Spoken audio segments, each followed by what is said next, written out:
At around 8 p.m. on the 24th of November 2009, John Edward Jones, an avid amateur caver, entered the Nutty Putty caves just south of Salt Lake City in Utah. He was accompanied by a large group of family and friends. It was, after all, just before Thanksgiving. The trip was intended to be a brief adventure that they could share before the holiday. What it turned into was a living nightmare that would cost John Edward Jones his life. The Nutty Putty caves were first discovered in 1960 and were named for the soft brown clay which lined many of the passages. The system consisted of dozens of rooms connected by narrow, low-ceilinged corridors. Although it required a great deal of wriggling and crawling to navigate, it was considered a good cave system for beginners and was visited by thousands each year. Those visitors could enjoy features which included the Big Slide, a room wherein the floor descended at a 45-degree angle. There was also the Maze, a confusing jumble of tiny chambers and tight corridors that were fun to explore and contained a hollow rock that was said to ring like a bell when struck. As supposedly beginner-friendly as the caves were, they weren't without issue. From 1999 to 2004, a number of people, including 2 Boy Scouts, became stuck in tight or narrow parts of the caves and had to be rescued by professionals. These incidents led to some changes in the way the cave was managed. After being gated for a number of years, the caves were reopened with a registration system in place.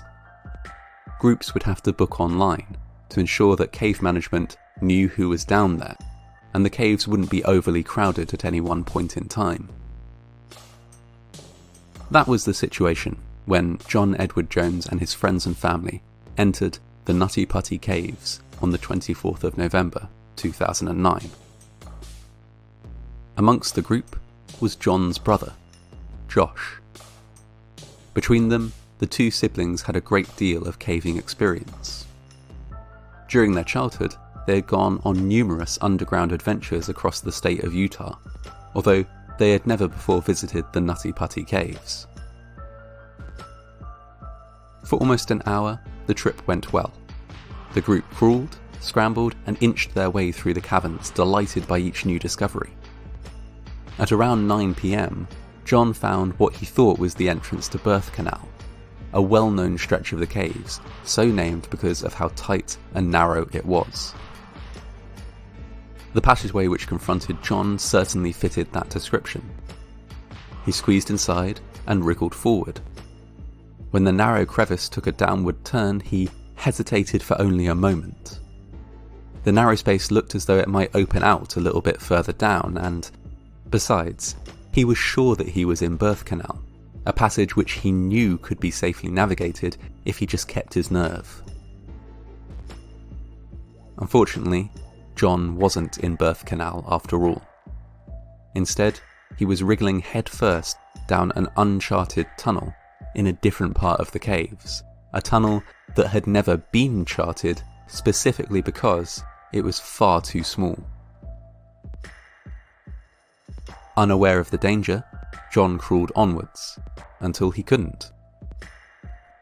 When he realised he was stuck, he was head down in an almost vertical passage, the diameter of which was smaller than a front-loading washing machine. He couldn't move an inch. John's brother Josh was close behind him and soon realised something was wrong. When he learned that John was stuck, he first attempted to pull him out, but was able only to shift him a few inches. Realising that the situation was beyond them, Josh raced back out of the caves to fetch help, while another friend waited by John's side. Within hours, rescue teams were on site. They were faced with an intensely difficult operation. It was now midnight, and pitch black outside the caves as well as in. The place where John was stuck was incredibly narrow, meaning that however many resources were available, only one person could get close enough to access him at any one time. John remained as calm as was possible under the circumstances. Indeed, when the first rescue worker arrived on scene, he thanked them for coming and told them that he really wanted to get out. Making that happen would prove to be next to impossible. Rescue workers attempted to drill out the rock around John, but were able only to widen one small part of the passage by a few inches, even after hours of labour. Abandoning this idea, they rigged up a system of ropes and pulleys. Securing a loop around John's legs, the only part of him that they could reach, they started the slow and painful process of hauling him out. At first, it seemed like this tactic might succeed. They were able to raise him a significant distance out of the vertical crevice in which he was stuck, although doing so caused John a great deal of pain. While they stopped to rest, a radio was lowered down to John so that he could communicate with his pregnant wife, who waited for him outside the caves. At this stage, John had been stuck in place for 19 hours, almost an entire day spent upside down in a space so small that breathing was difficult. Being upside down for that length of time is not a trivial inconvenience. It causes blood to pool in the head, where it can rupture a blood vessel or put so much pressure on the eyes that it causes blindness.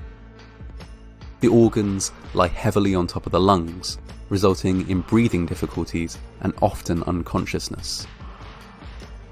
For some people, being suspended upside down for as little as 10 minutes can be fatal.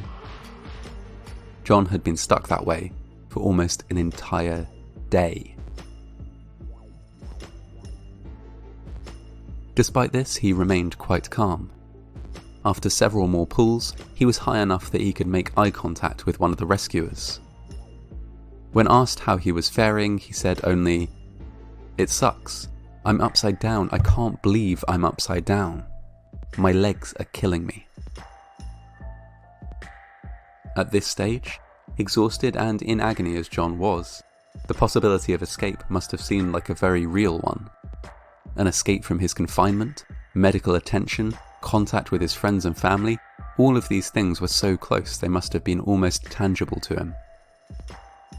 It was at this point that everything went wrong. As the rescuers hauled once more on the rope, something gave way explosively. The rescuer closest to John was hit in the face and briefly knocked unconscious. When he recovered, all he could see was dust and darkness. It took several minutes for him to orient himself and work out the terrible truth. John had slipped right back down into the crevice from which they'd been hauling him. What had happened? A stone arch around which the rope had been looped had shattered, and the next nearest bolt had pulled out of the rock, creating slack in the rope and allowing John to fall. The bolt was what had hit the rescuer in the face and knocked him unconscious. The injured rescuer was evacuated from the cave for treatment, and a replacement wriggled into the narrow defile. They spoke to John, but could get no response, and could hear that his breathing was laboured and shallow. Desperate, they wriggled down into the narrow cave to try and loop another rope around his waist, but became stuck themselves and had to be helped back out. A doctor was escorted down into the caves to assess John as best he could. The news was the worst that there could possibly be. John had passed away. Despite a day-long rescue effort involving dozens of workers, the confinement and the inversion had taken its toll. He was declared dead at midnight on November 25th.